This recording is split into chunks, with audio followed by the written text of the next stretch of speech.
Could there have been communications of the coming attacks with the Israeli spy ring? These are questions which the 9/11 Commission never sought answers to. Evidence that other Israelis had been forewarned several hours before the attacks surfaced on an Israeli instant messaging service known as Odago. At least 2 Israeli-based employees of Odago received warnings of an imminent attack in New York City, more than 2 hours before the first plane hit the World Trade Center. Odago had its U.S. headquarters 2 blocks from the World Trade Center. The Odago employees, however, did not pass the warning on to the authorities in New York City. In tonight's report, we learned that the concern about phone security extends to another company founded in Israel that provides the technology that the U.S. government uses for electronic eavesdropping. The company is Converse Infosys, a subsidiary of an Israeli-run private telecommunications firm with offices throughout the U.S. It provides wiretapping equipment for law enforcement. Here's how wiretapping works in the U.S. Every time you make a call, it passes through the nation's elaborate network of switchers and routers run by the phone companies. Custom computers and software made by companies like Converse are tied into that network to intercept, record, and store the wiretapped calls, and at the same time transmit them to investigators. The manufacturers have continuing access to the computers so they can service them and keep them free of glitches. But the complaint about this system is that the wiretap computer programs made by Converse have in effect a back door through which wiretaps themselves can be intercepted by unauthorized parties. It is the FBI's office in Quantico, Virginia that has jurisdiction over awarding contracts and buying intercept equipment. And for years they've thrown much of the business to Converse. A handful of former U.S. law enforcement officials involved in awarding Converse government contracts over the years now work for the company. Numerous sources say some of those individuals were asked to leave government service under what knowledgeable sources call troublesome circumstances that remain under administrative review within the Justice Department. And what troubles investigators most, particularly in New York in the counterterrorism investigation of the World Trade Center attack, is that on a number of cases, suspects that they had sought to wiretap and surveil immediately changed their telecommunications processes. They started acting much differently as soon as those supposedly secret wiretaps went into place. Brett? Carl, is there any reason to suspect in this instance that the Israeli government is involved? There are growing instincts and an awful lot of law enforcement officials in a variety of agencies who suspect that and have begun compiling evidence and a highly classified investigation into precisely that possibility. James Bamford, the famous investigative reporter who declassified Operation Northwoods, the top-secret military plan to attack the United States with false flag terror to influence a war with Cuba in the early 1960s, recently released a new book detailing that Israel's booming high-tech industry is a branch of the Mossad. After 9/11, many Israelis were rounded up in a spy ring that was discovered. Some U.S. investigators believe that there are Israelis again very much engaged in spying in and on the U.S., who may have known things they didn't tell us before September 11th. Since September 11th, more than 60 Israelis have been arrested or detained, either under the new Patriot anti-terrorism law or for immigration violations. A handful of active Israeli military were among those detained, according to investigators, who say some of the detainees also failed polygraph questions when asked about alleged surveillance activities against and in the United States. Investigators suspect that the Israelis may have gathered intelligence about the attacks in advance and not shared it. A highly placed investigator said there are, quote, tie-ins, but when asked for details, he flatly refused to describe them, saying, quote, evidence linking these Israelis to 911 is classified. I cannot tell you about evidence that has been gathered. It's classified information.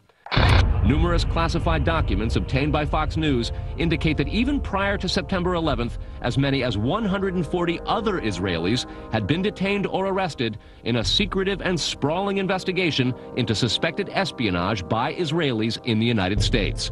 Investigators from numerous government agencies are part of a working group that's been compiling evidence since the mid-90s. These documents detail hundreds of incidents in cities and towns across the country that investigators say, quote, may well be an organized intelligence gathering activity. The art students were also shadowing the very same Arab cells that would later carry out the 9/11 attacks. Documents say they, quote, targeted and penetrated military bases, the DEA, FBI, and dozens of other government facilities, and even secret offices and unlisted private homes of law enforcement and intelligence personnel. Why would Israelis spy in and on the U.S.? A General Accounting Office investigation referred to Israel as Country A and said, quote, according to a U.S. intelligence agency, the government of Country A conducts the most aggressive espionage operation against the U.S. of any U.S. ally. On March 22nd and 27th in 2002, DEA agents arrested 5 Israelis in the Oak Hills apartment complex in Irving, Texas. A $10,000 bond for Michael Gall was placed by Ophir Bayer, an employee of the Israeli telecommunications firm Amdocs, a firm with operational access to the telephones being used by FBI agents John O'Neill, Michael Dick, and the DEA agents involved in tracking the Saudi mafia drug shipments being used to support various terror cells in the United States and abroad.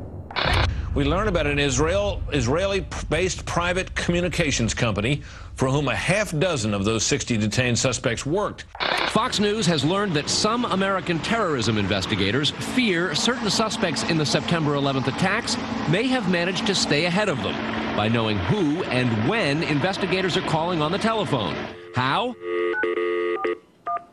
By obtaining and analyzing data that's generated every time someone in the U.S. makes a phone call. One sitting in city, please. Here's how the system works. Most directory assistance calls and virtually all call records and billing in the U.S. are done for the phone companies by Amdocs Limited, an Israeli-based private telecommunications company. Amdocs has contracts with the 25 biggest phone companies in America and more worldwide. It is virtually impossible to make a call on normal phones without generating an Amdocs record of it.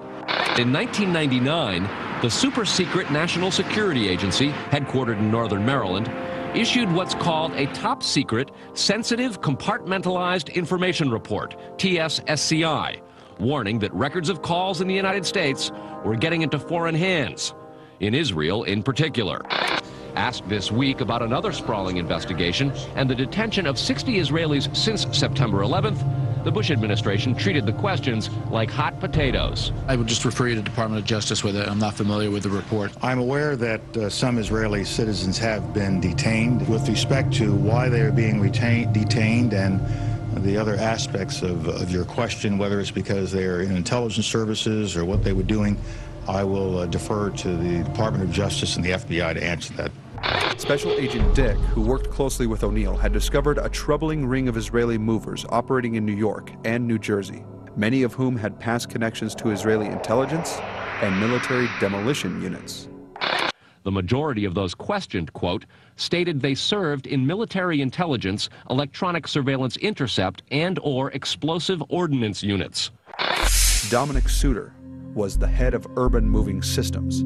This appears to be the base of operations for 2 white vans with the same rear license plates that were seen parked in the Doric Apartments near Patterson Plank Road and at Liberty State Park at the same time the first plane struck the North Tower of the World Trade Center. Few Americans know the story of the Israelis caught filming the World Trade Center before the first plane struck. CIA agent Robert Bayer stated that it was confirmed that the Israelis were filming the World Trade Center before the first plane struck.